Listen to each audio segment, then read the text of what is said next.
देखिए, जैसा कि आप जानते हैं कि अभी CHSL का एग्जाम चल रहा है, 12 अप्रैल से शुरू हुआ है और लगातार उसके बाद से ही कोरोना की जो हालत देश में है वो बहुत ज़्यादा ख़राब हो चुकी है। आप जानते हैं कि कैसा त्राही त्राही मचा हुआ है। दिल्ली में भी लॉकडाउन, मतलब संपूर्ण लॉकडाउन तक की सोची जा रही है। मतलब वो नौबत है जहाँ ये सोचा जा रहा है कि भाई संपूर्ण लॉकडाउन लगा दो। इतनी बुरी स्थिति है और उसके बावजूद बच्चा हिम्मत करके पेपर देने जा रहा है 12 तारीख से लगातार। कुछ लोग ऐसे भी हैं जो पेपर देने नहीं जा पाए, जिनका पेपर अभी तक छूट गया। तो क्या एक सरकारी संस्था का इतना फर्ज नहीं है कि वो ऐसा कोई नोटिस निकाले?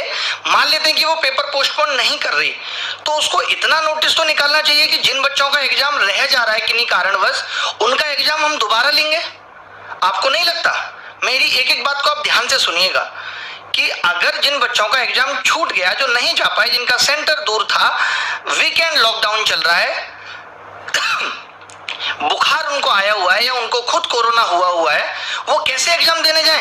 इसके लिए कोई नोटिस नहीं निकाला गया। ये कितना गलत है। दूसरी बात, बंगाल में चुनाव की वजह से उनका पेपर, जिन्होंने भी बंगाल सेंटर डाला है, आपको मालूम होगा 21 और 22 मई को होगा। इसका मतलब 21 और 22 मई से पहले रिजल्ट तो वैसे ही नहीं निकलेगा। अगर हम ये सोचें कि पेपर अभी निपट जाएगा और तुरंत रिजल्ट आ जाएगा, सब कुछ जल्दी जल्दी हो जाएगा, ऐसा नहीं होने वाला। क्योंकि अभी 21 और 22 मई को बंगाल वालों का, जिन्होंने सेंटर चुना, एग्जाम होगा। तो क्या जो अभी पेपर जिनका बच गया था, क्या उस दौरान नहीं कराया जा सकता? ऐसी क्या इमरजेंसी है, क्या इतनी जल्दी जॉब देने की है लोगों को कि हम कोरोना के इतने खराब हालातों में भी एग्जाम? इसका मतलब कि तो ये हुआ कि हम बस फॉर्मेलिटी करना चाहते हैं कि जिसका एग्जाम होगा ठीक है, जिसका नहीं होगा हमें कोई मतलब नहीं है। अरे एग्जाम आपने रख दिया, सरकार का या सरकारी संस्था का ये भी तो फर्ज है कि उसके अकॉर्डिंग हालात हैं या नहीं।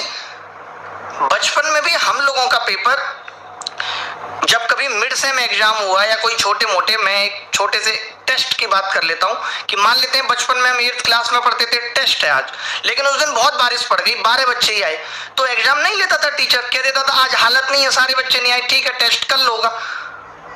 तो अगर हालत नहीं है एग्जाम लेने के तो पोस्टपोन कर देना चाहिए, क्योंकि बच्चों में बहुत भय व्याप्त है। बच्चों को छोड़िए, हम में व्याप्त है। मैं अपने घर से बाहर सब्जी लेने तक नहीं जा रहा, डर लग रहा है। किसी को भी खांसी आ जाती है, 2 बार मैंने कोविड करा लिया इस डर से। ऊपर से टीवी में, न्यूज में, सोशल मीडिया पे कितना दिखा जा रहा है कि किसी के पिताजी हॉस्पिटल के बाहर ही खत्म हो गए, इस तरीके की स्थिति है। तो आदमी को डर तो लगता है ना। तो हम बस एग्जाम लेने पे लगे हुए हैं। अब बहुत ज्यादा हालत जब खराब हो रही है देश की, और अभी तक हम यही वेट कर रहे थे कि भाई CHSL SSC पोस्टपोन करेगा, बट उनकी ऐसी मनसा कोई नहीं है। आप SSC ऑफिस में फोन करके पूछे, वो साफ कहते हैं हमारी कोई मनसा पोस्टपोन करने की नहीं है।